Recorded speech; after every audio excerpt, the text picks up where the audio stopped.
Hello everyone, welcome to an episode of TCG Talk, back today with another video. And in today's video, I wanted to give an update to my Fi deck tech.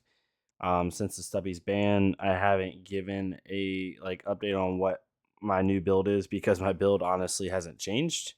I've subbed out a few cards, like toying with a couple different ones, but overall my game plan and like how I ran Fi before the Stubby ban was already not on that pop off turn. Whether that's right, wrong, or indifferent, is another discussion. But regardless, because of the way I was playing before the Stubby Hammers ban, I haven't had to change much. My build is mainly based off of Tiger Stripe Shuko.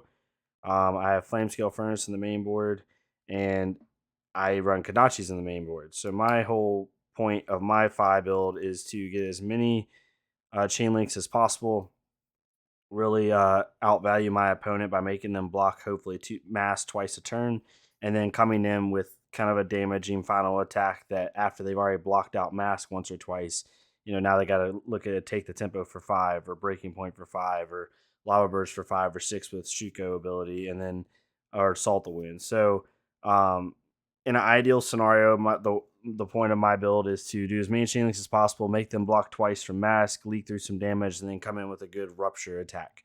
So because of that, only running one Phoenix Flame in the main board. I have one on the side for more fatigue style matchups to be able to cycle out the flames pretty quickly and try to get more value going on. Over here, we just kind of call it our go again package or our red card package, right? Like spreading flames is the obvious one, mounting anger, double strike. It's tremendous value in this style of build, right? Being able to play a double strike into two Kadachis, into another double strike, into two more attacks, into a rupture attack, and then in with like a salt wound or something crazy. Just it allows you to threaten mask a lot. If you have a double strike and two attacks with a blue, so if you have a 3 or 4 card hand, right, with a double strike and a blue, you can essentially threaten mask twice that turn if you sequence properly. So it's really good value. Rowan Renegade's the obvious, like all these are the 0 for 3 go agains, right? Rowan Renegade, Rising Resentment, and Brand with Cinderclaw. We put Lava Vein Loyalty in there. Most time, 9 times out of 10, you can get the go again off of this pretty easily. And it has 3 blocks, just adding to the block value that we have here. Blaze Headlong, and then finally the one Phoenix Flame. None of that's really changed. I add in Lava Vein Loyalty just to have some more 3 block, but also a 0 for 3 go again. And that's kind of it. The cards that you kind of don't see here, maybe that you're used to seeing, maybe Snatch is a big one, and that is one you could put in. I would probably put it in for Lava and Loyalty if I was going to put it anywhere. But just the automatic go again, I felt was more impactful. In the yellow card package, similar to like the White Rice 5 build, it just works. It does really well. 12 blues, 12 yellows.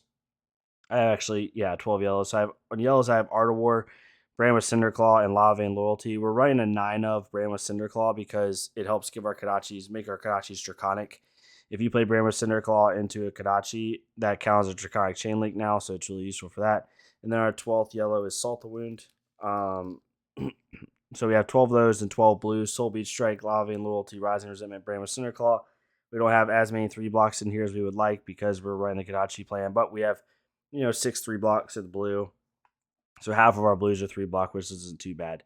Overall in the deck, we have 3, 6, 9, 12, 15, 18, 21, 20, 24 3 blocks. So not actually too bad for a Fi list, to be honest. It allows us a little bit more flexibility. And since we're running Kadachis, we can give up a card from hand, heck, even maybe 2, and still be able to threaten mask against a decent amount of damage. So that's been really nice. Like I said, we're trying to come in with a lot of chain links and then hit with one of these 4 rupture style cards. Take the tempo, breaking point, Law Burst, and Salt the Wound. Law Burst and Salt the Wound I always head in. I ended up putting in Take the Tempo and Breaking Point because at their worst, they're a 1 for 5, right? So even if we only get the chain link 3, we're still hitting 1 for 5, which is nice. And then, 1 threatens Arsenal, 1 threatens banishing a card, playing it until then the next turn. So they have really good on-hit effects. They're just really high value. In the sideboard, I'm respecting Icelander a little bit more, and Kano. I think that they are going to be surprise picks, personally. Kind of like meta calls, depending on how it goes. Icelander not as much, but I could see Kano being an issue if some of the skill pilots come out with him. Bindle Spring Tunic is in for a lot of the grindier matchups like Icelander and Bravo and Oldheim. Anybody that's just going to grind me out, maybe if I know it's a control dash. And then Mask of the Pouncing Links, I've thought about taking this out. I mainly use it in the Oldheim and Bravo matchups because you're not going to leak through Mask most time anyway. But this whole game plan is so much about forcing Mask momentum that I almost don't want to use this card, but I kind of have to against Oldheim in order to go get that Lava Burst at the end of a turn or something like that. It's just really nice. And then Syrian Emberblade comes in against Guardians because the Kadachis won't work as well when they have Shield, and then with Oldheim when he has Crown. So you have to keep the Syrian Emberblade in there to be able to use against those matchups. Then we have one Phoenix Flame, obviously, in the sideboard for more fatigue matchups. 3 Sink Belows. I'm trying to help my Guardian match up a little bit more, and then a Race Face. The reasoning behind my sideboard is I feel comfortable against Illusionists just in general. I only have 3 poppers, so that's a little bit of annoyance, but not too bad. I think I can race them even with that um, and really outvalue them. Briar's kind of like a 50-50 at this point for me as far as like who wins. If she hits her channels early, it's really good for her. If she doesn't, she kind of loses. Viscerai is a problem. I think Viscerai personally is the best aggro deck in the format. It gives the best value turn to turn. It has more 3 blocks. It has a better fridge than you. Overall, without pop, it's fridge. Yeah, that's so most of my sideboard is tech to go against Guardian, go against Viscerai, Lexi. Race faces help with Lexi a lot. The breaking points help with Lexi a lot. It's really to kind of go against those bad matchups and try to make those a little bit better. I think aggro now, I don't think Fi is in such a horrible spot where it's just a loss, but it definitely, like Viscerai, I think is like 55-45 favorite in Vis's side. That's just my opinion. And then Briar's kind of like 50-50, whereas before I think it was like 55-45, 60-40 Fi. So with that, I'm trying to race those down a little bit better. The Sink Belows come in against them. I actually like Sink Below a lot against Viscerai because a lot of his Mauve Sky turns, you'll get an attack that's coming in for 4. So to be able to play Sink Below from like Arsenal and just block his Mauve Sky's attack with 1 card is really nice. Really useful, and obviously a Race Face turns him off. Race Face prevents Lexi from fusing. It prevents Briar from fusing. Prevents him from pitching to Earth, or him or her from pitching to Earth card. Keep channel around, all types of stuff. So I guess the last thing I didn't talk about was Rise from the Ashes. I still like this card a lot. Like I've said before in previous videos, the reason I like Rise from the Ashes so much is because you leak through damage as a 5 player. If you can arsenal this card, if we're just giving, there's a couple different ways like that this card is really, really nice. Like if you have just a hand like this, I don't know. We'll just randomly put this up.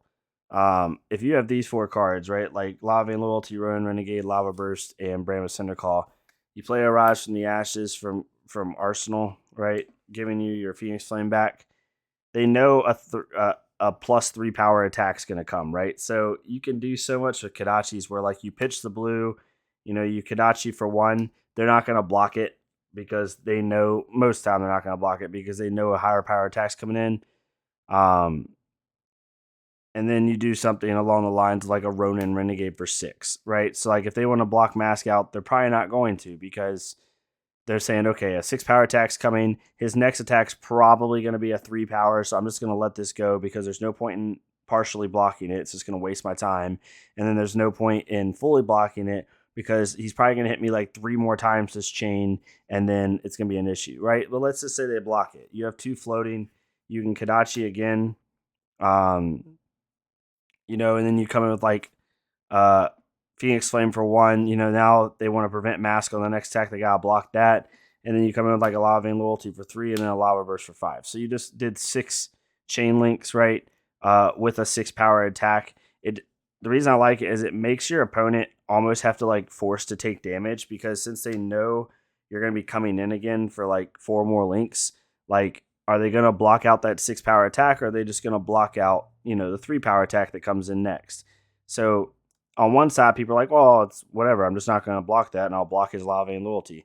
Correct. But now I just leak through 6 damage for free because you as an opponent kind of had to just let it go. Like you couldn't afford to block it. And that's what I like about, now that Fi's kind of gotten nerfed, quote, quote, it's a little bit more of a game of inches with him. And every life matters. So if I can leak through 5 to 6 damage in a turn just because it's unoptimal for them to block it, then I really enjoy it. But yeah, so I'm keeping Rise from the Ashes. I've never once disliked the fact that I had this card. Not one time I've been like, man, I wish I didn't have Rise from the Ashes. Like, it doesn't make sense. I mean, you could even play out 1 or 2 attacks, make them block, close the combat chain when you have go again, play Rise from the Ashes, go get that Phoenix Flame that you just got with Fi's ability again, right? Like, there's just multiple different cool things you can do with it and that make it really nice. But yeah, that's what I have for my Fi build. I'm not saying it's the best in the world, but again, I've had very, very little trouble against aggro mirrors. I didn't have the pleasure, I guess, or the horribleness of playing against the OTK version a ton. But I can tell you in most aggro mirrors, I feel really good because the amount of card advantage you can get with Fi. Like the trade-off with Fi and Katsu is Katsu has more of a threat from card to card as far as on-hit effects.